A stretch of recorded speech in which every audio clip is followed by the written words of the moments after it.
I love it when there's a new craft product on the market, and these Colorology premium dye inks are no exception. We've got 12 brand new colours exclusive to CraftStash, designed to help you get the most out of your inking, your blending and your stamping.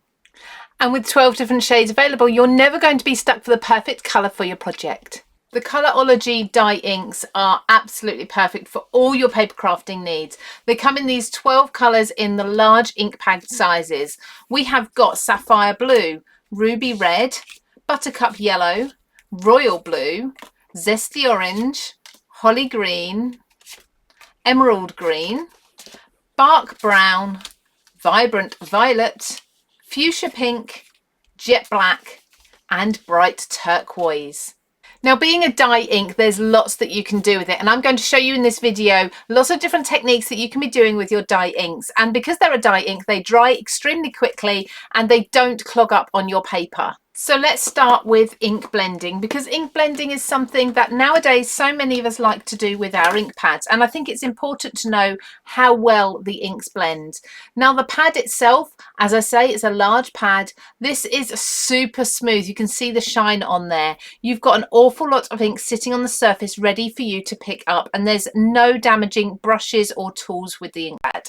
Now, I'm using a blending brush, and as you can see, this colour is going on absolutely beautifully. It's an extremely vivid colour as well, and it's sitting on the surface just enough time to do some blending with. So that's the Bright Turquoise. I'm then going to take this into Vibrant Violet. Now, I'm working around in small circles in the same way as I would with any of my other blending inks that I have in my craft room. With this particular ink pad, if you press down, you get loaded with more ink. If you just swipe the surface, you get less. So far, so good. I've got a really lovely deep purple colour coming there between the two. And if I just bring this purple down into the turquoise now also, that is a lovely blend between the two colours. So now I'm going to take this gorgeous violet colour up into the fuchsia pink as well. So without any effort, that is blended nicely. But now for the next technique, and that's to see the reaction with water. So I'm going to give this a light spritz all over, and then I'm also going to apply some droplets to my hand and put some bigger splotches on here too, and see whether the colour will change. Now, straight away, I can already see that reaction happening. So we do get water reaction with the inks. Now, this ink was already dry because I heat set it with my heat tool, but you can see you can still get the reaction even if the ink has dried and set. Now, of course, we want to get more than one use from our inks, and we want to be able to stamp with them. So let's test out how these stamp. So this is the black that I'm using here, and I've got quite a detailed stamp. Just press that down and let's see whether we get any pooling on the surface of the stamp. No, we don't. We've got an absolutely perfect impression there. The ink has covered the surface of the stamp. I haven't got any pooling or any issues going on there with that, which sometimes happens when you've got very thin watery inks. This is a nice thick ink, so that is absolutely perfect for stamping your detail.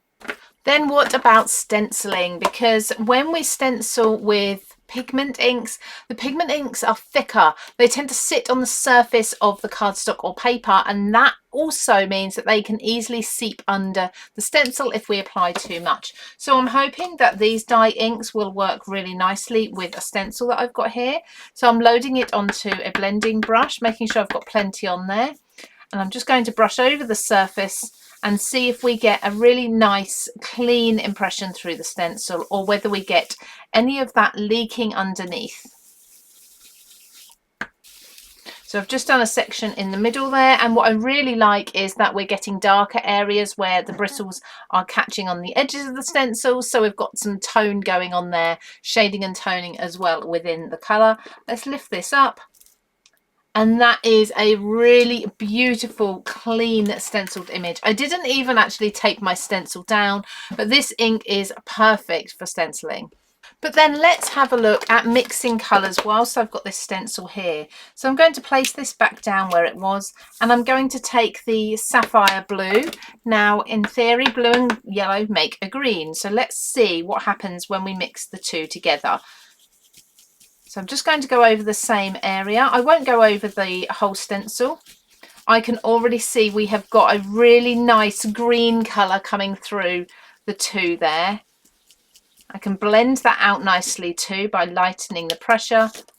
And we've got a hint of the blue just on the edge here where there was no yellow, and then we've got this lovely green mix, and then the yellow at the top where I didn't do the extra blending with the blue ink. So we can definitely layer up our inks and achieve different colours too. And lastly, something I love to do is apply my inks to my gel plate as well. So let's see if we can do this. Let's go with red, yellow and orange. And I'm going to use a brayer to take some of the ink from the ink pad and onto my gel plate. Now, because this is not a pigment ink, you'll probably struggle a little bit to see the actual ink on the plate to start with, but trust me, it will be there. So I'm going to put a layer of orange through the center. Again, it's really tempting to just keep applying more and more ink because we can't see it very well, but that's because of the transparency almost of the dye inks that we get. And then lastly, I'll put this yellow at the top, so we've got a nice fall autumnal shade going on here. And because I know they're reactive with water, I'm going to spritz a little water on here too for some pattern and some texture. And then place a piece of cardstock down over the top. This is watercolour cardstock. I'm going to press that all down over the surface, giving that lots of pressure, but making sure I'm not moving it on the surface of the gel plate. And then lift that up. And we have got a beautiful ombre look there. That is gorgeous. That's actually a really nice smooth print for a gel plate. And everything has come up perfectly. So I really like that effect.